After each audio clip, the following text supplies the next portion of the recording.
الحمدللہ اور نبی کریم صلی اللہ علیہ وسلم فرمائی انما الاعمال بالنیات وانما لامرئ ما نوى.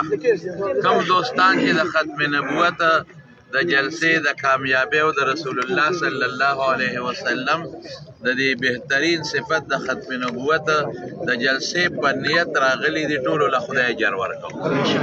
دویم دا دی چې کم مرګرو مهنت کړی دی او خواري کړې ده او جماعت په جماعت ګرځېدلي دي، محترم نجیب الاسلام صاحب شو، دارنګې دا زموږ عبدالرحمن صاحب شو، دارنګې عبدالوهاب مولوي صاحب شو، دارنګې زموږ نور دوستان، نو دا ډېر لوی خدمت دوی کړی دی چې تزینا د دې اجر به انشاءالله خدای پاک دې ټولو له ورکوي. د جلسې اصل مقصد دا نه دی چې سړی خبرې واوري، دا د ختم نبوت خبرې ټولو خلکو اورېدلې دي.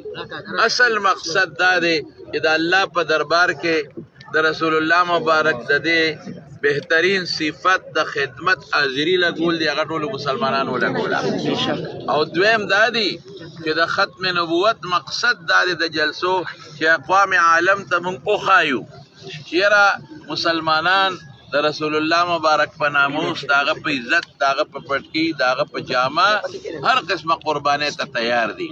هغه ستاسو د اجتماع خلکو د دنیا ته وښوله. او که دا باران نه وي نو دا خلک خو دې وخت کې روزګار شي او راځي تر ماښامه پورې، ماسخوتنه پورې د اجتماع به شپې ته رسېده او دنیا به را روانه و. اوس هم ډېر خلک موږ را روان وو، په لاره موږ پسې وو، خو د دې باران د وجې نه بیا اعلان دا خبره شوه چې اجتماع ختمه شوه، خلک واپس شو.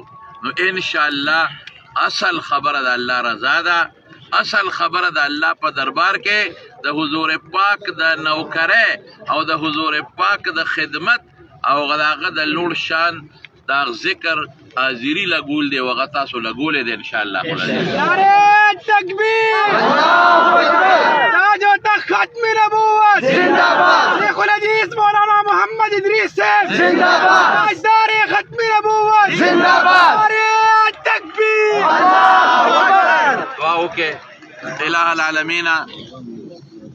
او منګه په دې کې د عوامو زموږ چې څومره دوستان دي چې څومره چا خدمت کړی دی، د ټولو شکریا ادا کوو او دعا وکړئ چې څومره دې محنت کړی دی د جلسې له د دوستانو د رونو او هغه خواري کړې ده، کوڅه په کوڅه ګرځېدلي دي، الله ټولو له دې اجرونه او ثوابونه نصیب وکړي.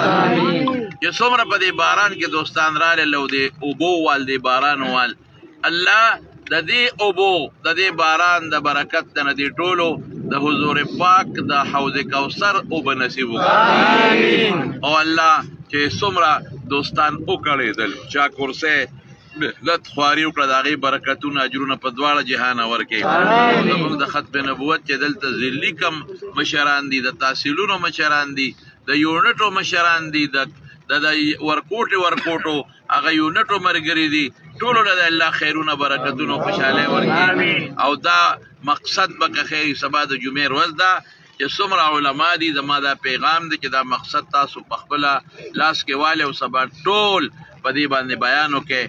الله دې ټول خوشحاله کړي، دا بچي، دا لکان، دا واړه چې څومره خدمت یې کړی، الله د دې اجر په دواړه جهانه ورکړي.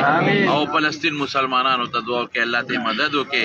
او اسرائیل یهودیان او چې څومره کافران دي او د مسلمان او د اسلام خلاف سازشونه جوړي، الله ته ناکام.